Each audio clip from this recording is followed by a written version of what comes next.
তো আমরা রমাদানুল মুবারকের মোটামুটি শেষের দিকে এসে পৌঁছেছি। 2 দশক তো চলে গেল। আজকে 20 রমজান, সন্ধ্যা থেকে এতেকাফ। এতেকাফ অনেক গুরুত্বপূর্ণ ইবাদত। কোরআন মাজিদে এতেকাফের কথা একাধিক আয়াতে আছে। ওয়ালা তুবাশিরুহুন্না ওয়া আনতুম আকিফুনা ফিল মাসাজিদ। এই রোজার আলোচনার মধ্যেই এতেকাফের কথা এসেছে। আকিফুন ওয়া আনতুম আকিফুনা ফিল মাসাজিদ।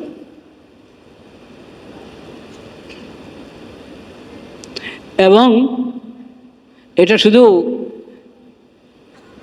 নবী করিম সাল্লাল্লাহু আলাইহি সাল্লামের শরীয়তের মধ্যেই সর্বশেষ শরীয়ত, যেই আসমানি শরীয়ত, এই শরীয়তে আল্লাহ তাআলা এই বিধান দিয়েছেন তা না, আগের শরীয়তও ছিল। রোজা যেমন আগের উম্মতের উপরে ছিল, ইতিকাফও ছিল।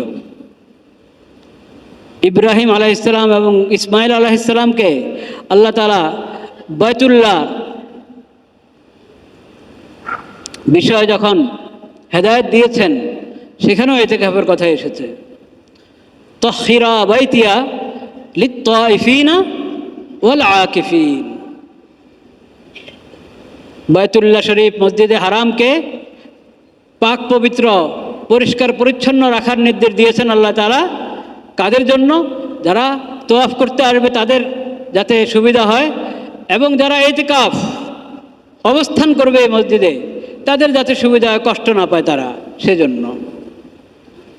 তো এই ইতিকাফ অনেক গুরুত্বপূর্ণ ইবাদত।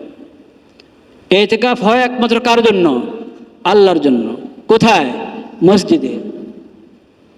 এই ইতিকাফের মূল জায়গা হলো জামে মসজিদ, পাঞ্জেগানা মসজিদ, যেখানে জুমা হয় না।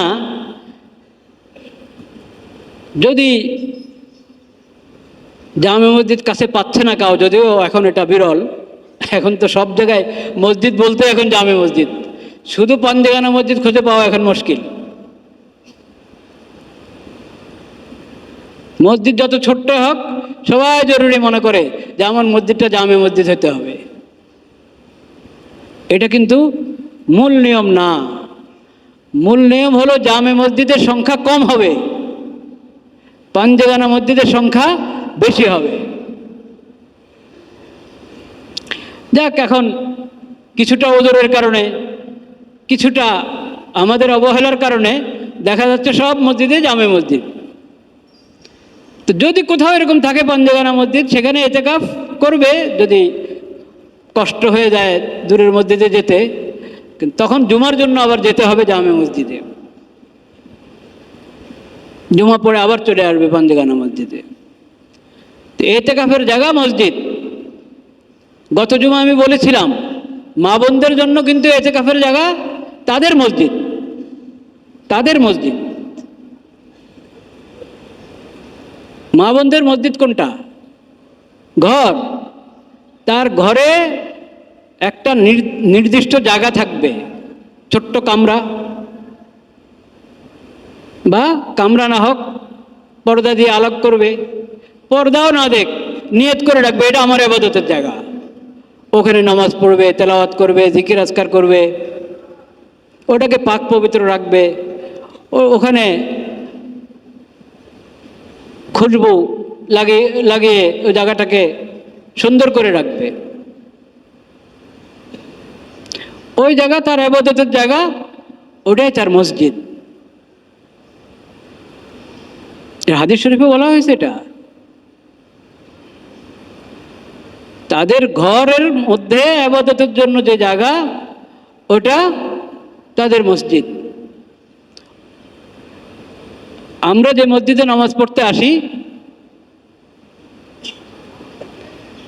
এই মসজিদে থেকে তাদের ওই ঘরের মসজিদে নামাজ পড়া তাদের জন্য উত্তম।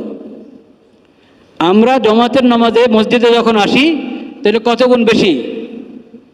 কত গুণ? 27 গুণ, 25 গুণ, 27 গুণ বেশি। এক ওয়াক্ত নামাজের মধ্যে আল্লাহ তাআলা 25 গুণ, 27 গুণ সওয়াব দিয়ে দিচ্ছেন। এটা মেয়েদের জন্য না।